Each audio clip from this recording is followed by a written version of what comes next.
Welcome to the Flourish with Dr. B podcast. Our mission is inspiring people to flourish in mind, body, and spirit. And I'm Dr. B.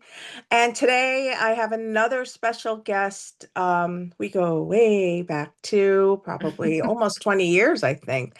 Wow. Yeah, I just celebrated my 19th anniversary with the company, so we met shortly after that. Anyway, my friend who is in Connecticut, and on Long Island in New York. She and I met through a vegan wellness and company, and we spent many hours just doing meetings together, talking as soul sisters, as collaborators, and we've just remained friends throughout the year. I'm going to have her talk mostly about her business and her practice, but I'm just so excited to have her in this installment of May She Flourish because she definitely helps women to flourish in times of trouble and spots where maybe they feel like they need that extra coaching and that extra guidance. And I'm just so super proud of her. She's also a journalist. She's written many beautiful articles, very talented mother of Max. Uh, totally love him as well. And I'm just gonna let her take it away and tell her story and we'll take that conversation from here. So welcome, Amy Polacko. I call her Ames. She's my Ames, and I I'm was gonna so say, glad. yeah, I'm used to calling you B, even though, it's like Dr. B, Yeah, B. B is fine. I love it. Um, and I'm just glad that we haven't spoken in years, actually, until Mhm. about 10, 20 minutes ago. I don't know.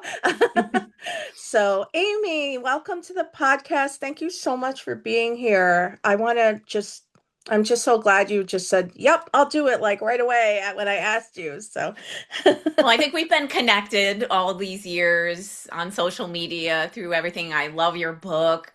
I mean, you've always had this warmth and you've inspired so many. So it goes both ways. I think oh, that we've had a special friendship over the years. And we were joking before we started that you were at my wedding. I guess I should explain that I'm twice divorced, everybody. And I'm a divorce coach and a journalist who writes about this topic.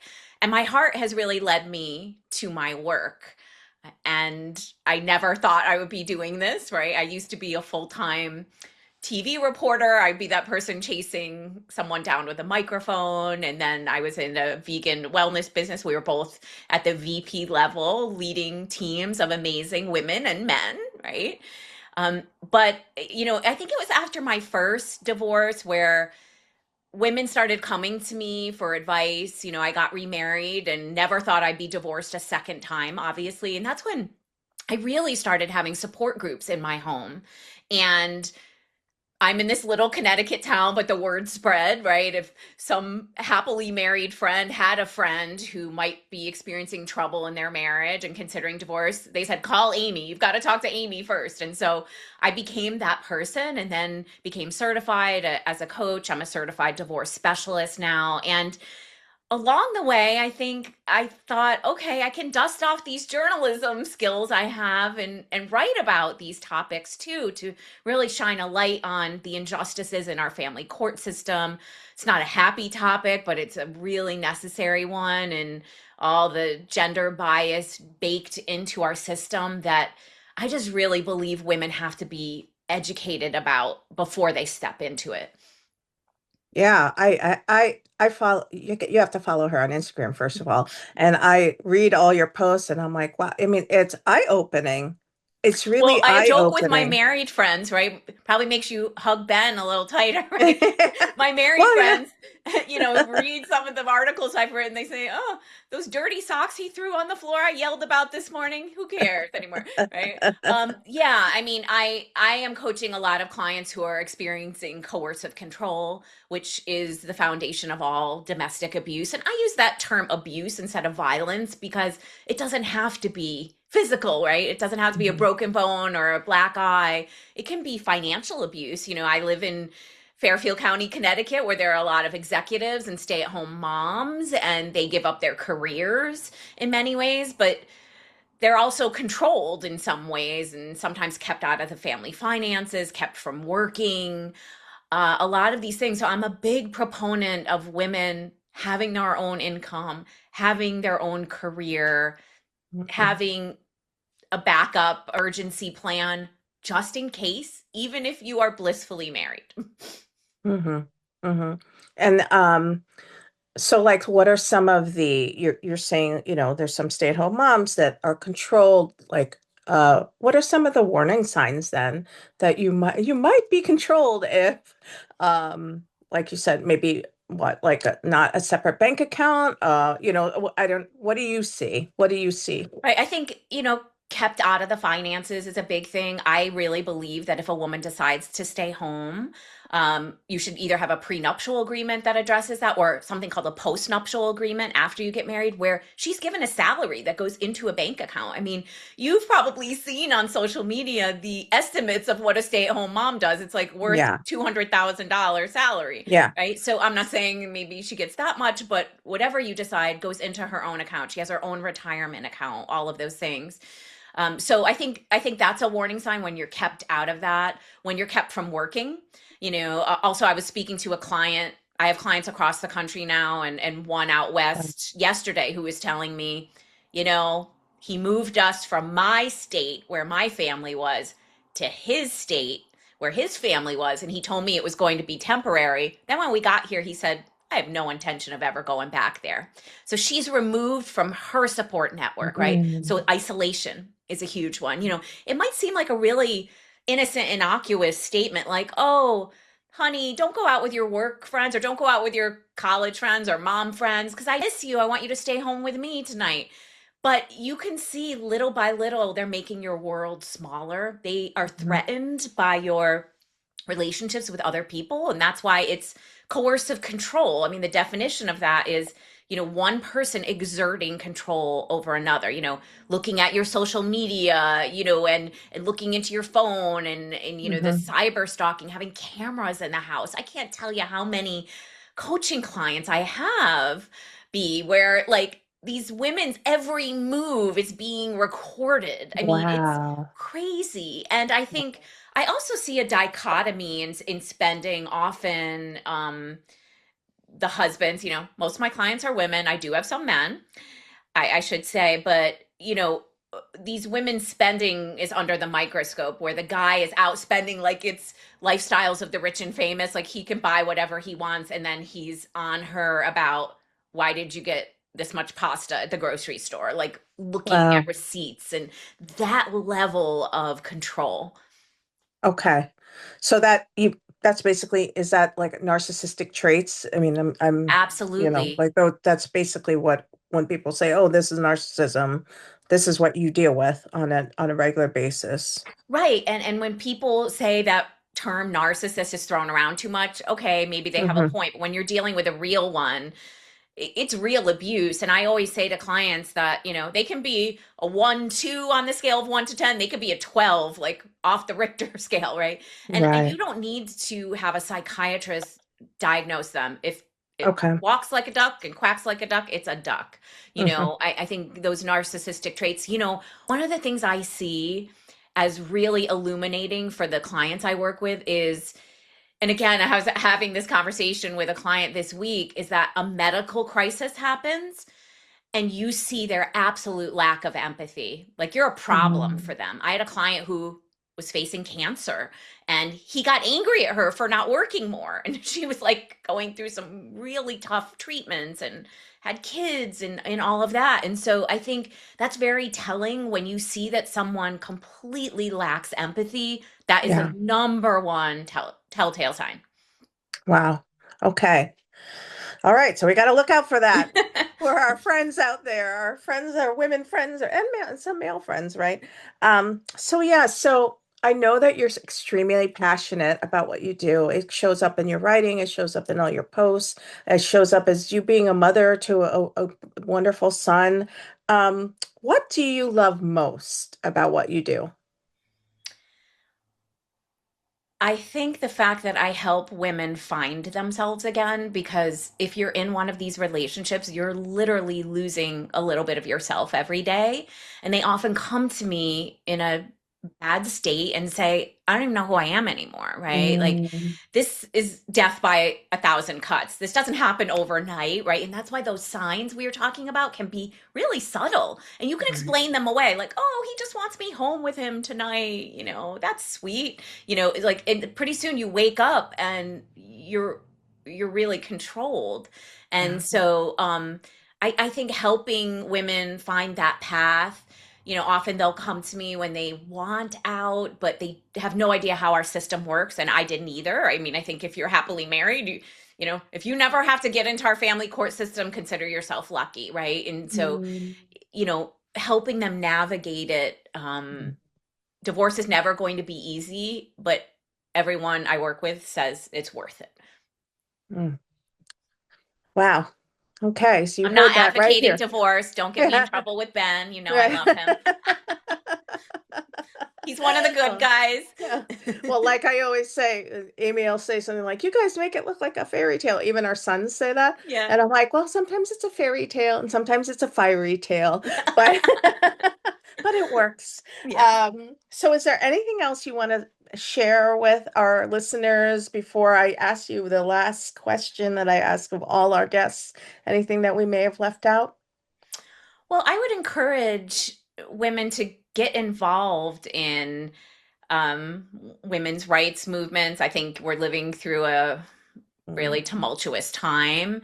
And I think that what we see, for example, in the family court system and gender bias, it affects so many more people. And you never know if it's going to be you. A lot of the women who come to me never thought it was going to be them. And then maybe their husband said he wants a divorce or he ran off with someone else or whatever happened. So, I think educating yourself is important. It doesn't mean you're leaving your marriage. It just means that you are thinking about yourself and planning for yourself. And I think we have to raise our next generation that way too. That we have this trend of trad wives uh glorified on some social media. I wrote an article for Ms. about that. mm, And, I think that's very dangerous because what people don't know is, years ago, alimony, you'd get alimony. So you might think, oh, well, I'm marrying someone with means. If it goes south, I'll be taken care of. Not necessarily, right? So, mhm, heading back into the workforce when you've been out of it for 10, 15, 20, or even 25 years, you mhm. know, it's going to be tough. So Right. you've really got to look out for yourself. And I think we should encourage all young women, right, to have their own careers and keep their foot in something even when, some of the reasons we did our vegan wellness business. So Mhm. we had flexibility with our kids, Right. right? Right. I was a single mom and I was able to still be at school and be like the mystery reader, but then Mhm. also have a full-time income, right? And Right. so I think, there's a way you can keep your foot in if you're a graphic designer, if you do PR, market, whatever. Keep Yeah. that going a little bit so So you you have something for have some yourself, protection. right? Yeah. Yeah. Yeah. Well, that's great. And you know what? It makes you feel good. It makes you Y- feel like you have your own Purpose. thing, your own purpose, whether, like you said, whether it's a good marriage or you're not married or anything. It just gives you your own self-esteem, I think, for anybody, right? Right. And I think, the other piece of like warning advice I would give to women is like become more knowledgeable about your finances, right? I mean, that's one of the things I help my coaching clients do is get their ducks in a row before they Yeah. say, I want a divorce, right? Right, Because right. I've seen money start moving around, not to scare anyone, but you want to kind of prepare in silence. It doesn't mean you're sneaky. It means that you're looking out for yourself. And that's okay. I think we as women, a lot of times, don't want to Mm, rock the boat. We feel like, oh my gosh, I'm being manipulative. I'm, right, right. right? I love that. It's not that it's self-care, right? It's Right. not that Yeah. you're I think you're right. I think as women, we do a lot of what we say, the kin keeping. It's one of my favorite words. Like you're always worried about what is he going to say? What is this child going to do? What is this aunt going to say? And you never really are just like looking out for me is not selfish. It's being smart. It's like being able to still be loving and generous and but also being that for ourselves. Like we don't. do that for ourselves sometimes. Right. And that's why I Right? love this series you're doing because women and moms especially give so much to other Yeah, people, right? The last yeah. thing I'll say is the last article I wrote was for The Guardian and it was on FU rings. But before you, let me explain. Okay. So, like women who take their wedding rings and after divorce, they refashion them and they put them on their middle finger. It's not like a crude statement against the man they're divorcing. It's some of them, all of them said to me, and I interviewed many, that it was kind of like a rejection of those old norms that kept them in a Mm, box. So that's what they're, getting freedom from. wow. And yeah, so it Yeah. was it was That's it kind was of a a fun cute, story. yeah, it's a cute symbol, cute symbolism. Um, okay, so I wish that I can have you back on because I feel like we have a lot more ground that we need to cover. But for Sure. today, we're gonna wrap up by asking my question that I ask all of our guests. What is one quote or idea that just sums up your mission in life? I think it would have to be this one I love from Gloria Steinem. And she said, the final stage of healing is using what happens to you to help other people. Right. And I think that so many of us who have been through all sorts of challenges, I mean, look what you're doing, telling people with medical tips and your book you wrote, changing so many people, is that after what I experienced, I couldn't look away from surviving domestic abuse and narcissistic abuse and the family court system. And so I had to reach back to the women, Mm. who are coming through it now. And I think that there's no better purpose in life than to do that. So I hope all of us do that, even if it's in a small way. It doesn't have to become your whole career, right? But Right, right, yeah. But I think, and I think this is why we've remained friends for so long. First of Mhm. all, that just made me get goosebumps when you read that quote. Aw. Second of all, I think that we both, so we haven't spoken in years. We've texted, Yes. but when we reconnect, it's like we just get it. We understand. Yeah. It's Life like no gets in the time has way. passed. Right. Life gets in the way. We're still cheering each other on, even though we haven't physically seen each other face to face in so long. And I think that's also important, right? Mhm. In supporting women, like just Friendships, yeah. friendships and just knowing that everybody's going through something and we have to just kind of still cheer each other on. Nobody's against anybody. We're here to really help each other in whatever capacity. And I think that's why Amy and I have stayed close, even though the distance has separated us, because we always do that whenever we Hmm. reconnect. Aw. And I think that's important, you Well, I know. was cheering you on when you were on with Oprah, that's for sure. Thank you. Oh, and you have to check out after, I can't remember before or after, there was something on gray divorce Yes, I that was the saw that. podcast. Yes, she did Okay. a All lot right. of Yeah. coverage on that. So that was Absolutely. a term I sat in that audience and I like was I didn't know that that was even a term until she brought it up. So, Yes, more and more yeah. divorces are people over 50, right? Wow. Wow. Yes. So yes, to say that's why I need to have you back on because we have so many more topics. But Sure. anyway, I just want to thank you for being on. Um, I always ask the audience now, like, what was your flourish flash, should we call it? What was your like light bulb moment? Like for me, it was that quote that Amy just shared, Gloria Steinem quote. That's a beautiful quote. And if you have a flourish flash, if you had something that really moved you, share it. Share it with somebody, tag them on a post, Mhm. comment, share this podcast. Definitely follow Amy. At Tell me your Freedom, so it's at Freedom Warrior Tribe. right. That's Freedom Instagram. And Warrior then Tribe. And then Right. my website is freedomwarrior.info. I think you guys can imagine why I picked the name Freedom Warrior for my Yes. coaching business. Yes, I love it. Self-explanatory. I totally love and we'll have all of that in our show notes. So with Thank that, you. yeah, with that, until the next time in the hive, be kind and flourish fully. And thank you, Ames. I really loved Oh, having you today. thanks, B. All right. Mwah, Bye, mwah. And everybody. see you later. Bye-bye. Bye.